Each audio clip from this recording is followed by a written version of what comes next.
Hey, you guys, I'm in Amsterdam right now. My flight was good. I woke up this morning, I was feeling comfortable. I was feeling relaxed. I got to the airport, I was also feeling comfortable and relaxed, even though the flight was delayed by a tiny bit as well. Things were going okay. I even have time to spare before the game starts. And I kind of fooled myself into thinking I'm expecting to see a guaranteed 3 points and us getting the win against West Ham. And of course, you guys, I was sadly mistaken. West Ham came with a solid game plan today. Solid game plan. They showed some of our, how can I say, the lack of experience at times in the final thirds. In that second half, you guys, I've got a lot of thoughts and opinions on that second half. I thought at times the movement of the ball was too slow. And as I constantly stress in the match preview, against West Ham, we need to move that ball quickly from left to right.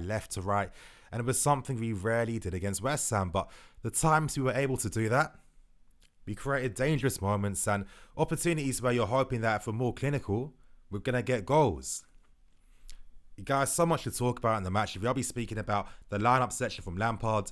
I'll be speaking about the performances of certain players like Reece James. And I'll be speaking about some of the key moments in the game as well. But before I get into anything, today's video is brought to you by the One Football app. As you can see beside me, download the app right now. You can vote for who your man of the match is, and you can decide who you want to vote for. As I said, it's beside me, and you'll find a link in the description below.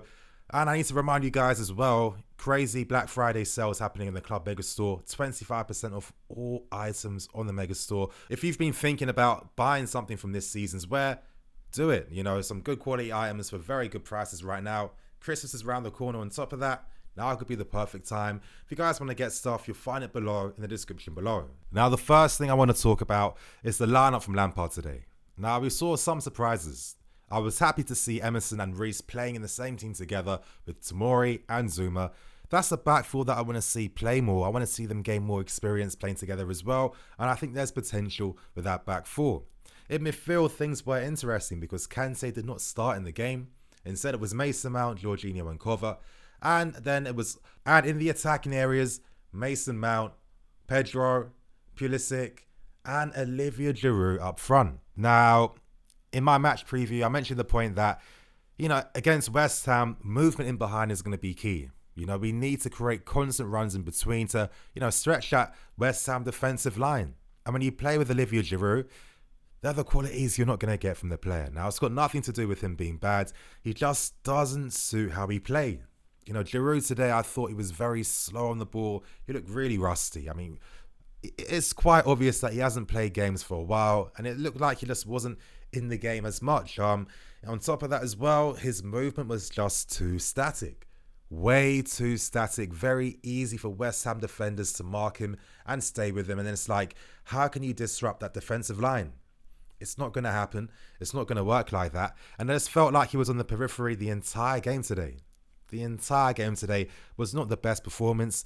It does bring up very interesting questions in regards to how Lampard views the front line. Now, it's obvious that Tammy Abraham, by far is our first choice striker. He's our best striker right now. He plays the system perfectly, putting in some incredible performances this season as well. He's been worth his starting place. It seemed like Lampard had hopes for Michy Batshuayi because with Michy's qualities, he can play in the system. As we've seen, he's very dangerous in the penalty box. But, what always holds Michy back is that his overall game, his ability to link up the play, his ability to hold the ball up, go for aerial balls, that side of the game, he doesn't have. And in that sense, he is quite limited. He doesn't have as many dimensions. I've always kind of seen him as like an Icardi-esque type of striker. If you just get, service to this guy in the box, he's going to bury it and he's going to make something happen. But the fact that Michy didn't play in this game today, it sums up how Lampard's feeling about both him and Olivier Giroud. And it looks like if this appeal is accepted and overturned in December, we'll find out the hearing in the next few weeks, then it looks like we'll be definitely signing a striker. Now, it looks like Zaha could be the guy we're looking at, someone that can play up front and on the wings as well. If you look at the market, who could you really buy in January too? Maybe he's going to be a strong possibility to come. Who knows? But I think right now, we need better competition for Tammy Abraham. I think that's what we definitely need for the team.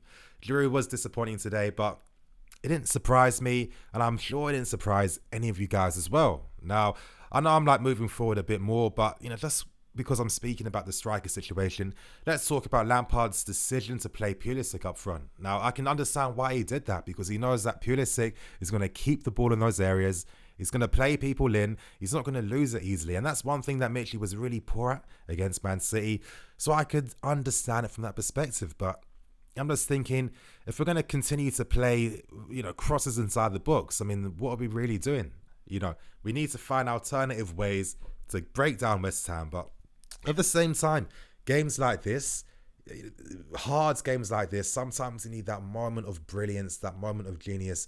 You look at teams like Liverpool, Man City's, they play the exact same type of game. It is hard to break through your opponents, but they have those players that can produce. In the decisive moments. They can come up big in those key areas, and I think that's one thing that we lacked. And you know what? I'm not really surprised. What can we really expect from such a young team with so many young players who are 22, 20, 19, 18, 21? These guys are still learning. They've got massive potential. They're only going to get better. But right now, a lot of them can't produce in those key decisive moments right now. I looked at that second half performance. At times, I saw us playing how I wanted us to play. Moving the ball from left to right, stretching West Ham, creating overloads down one side of the flank, and putting in good delivery, good crosses, or cutback crosses as well. And that was one thing that we didn't see too much of in today's game. And I think it was that type of quality that we definitely lacked, and that quality that we needed to break down a very stubborn defensive West Ham team. And credit to West Ham, they look quite comfortable against us at times, which was quite worrying for me. Defensively, they looked quite secure. On the counter-attack, it was clear they had a game plan, and it was working at times. The goal they scored, I wasn't expecting it. I didn't know Cresswell had it in him. I was not expecting him to produce in that moment when he did. It was a great finish. What could Kepa really do? What could Kepa really do about that? It's one of those efforts where you have to give credit to the individual, and I think, what can you really do about it? But we continue on. I mentioned Kepa earlier. Kepa today, I told you guys that I'm going to be patient with the player because he has these moments of brilliance in him. It's about the consistency. It's about consistently showing this brilliance. Some of the saves he made today. And, I told you guys West Ham from set pieces were going to be dangerous, and they proved that today. Incredible save he made in the first half and in the second half as well from another set piece from West Ham. Lightning fast reflexes. Let's give him some time. I like Kepa because he has that mentality. He's strong. He believes in himself. And I think as he learns to hone his skills even more, he is going to become a very good goalkeeper. I want to mention some positives in today's game. I liked how Reece and Emerson looked. Of course, due to, some of the lack of effectiveness between the lines and up front. There's only so much the fullbacks can provide if the other attacking players aren't doing the same thing. But this is the type of fullback combination that I want to see consistently in this team. Reece today, some of the crosses he put in, some of his delivery, just how comfortable and composed he looks playing at this level. Nothing's phasing this guy. He's completely ready for it. And I liked his battle against Antonio. I mean, he is so good defense. He kind of reminds me of Ivanovic, with how Ivanovic used to win balls off his opponents. He has that type of power. He's got that strength, the football brain as well, the technique. He looks like a very special player, and I just love watching him. He's that good. And Emerson today, he's much better at helping the system down the left-hand side. At times, his delivery, I see him in areas where he should be putting crosses in most times. It feels like he lacks confidence to do it. I don't understand. He wants to play balls on the ground way too much at times. You're in areas where no one's close to you. You've got yards of space in front of you.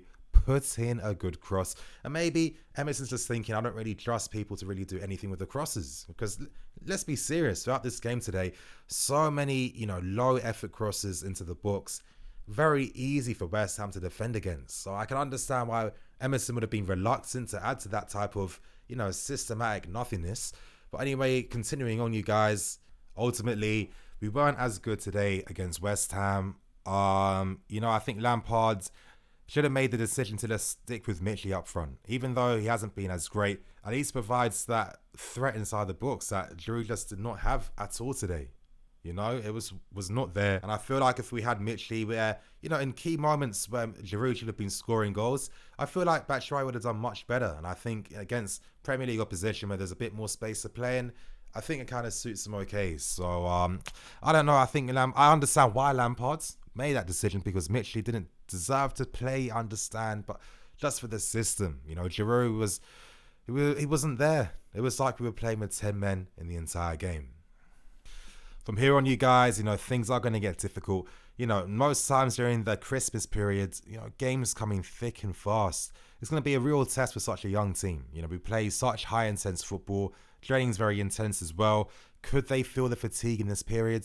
I think they're questions that we're going to get answers to, you know, as the days and the weeks go on. But I think right now, Lampard needs to find the right solutions for the team. You know, I want to see Cover and Kante playing a bit more. I like that when Kante came on, he was playing a lot of, you know, direct passes through the middle. He was playing the forward pass every single time and making things happen. And with Cover's ability to keep the ball and play people in and use his playmaking abilities, I think that could be a combination that works. And let's hope too that Tammy Abraham is going to be fit and ready for the next game. Sorely missed today. And it just really highlights how important he is for the team, how good he is as a player, and why we need him back straight away. But anyway, you guys, I'm going to wrap things up and keep things moving. Please like, comment, and subscribe. Of course, you know, the description below will be links to the affiliates and links to the One Football app. So make sure you guys download them. I'm Nini FC. This is Reliance TV. I'll see you guys in a bit.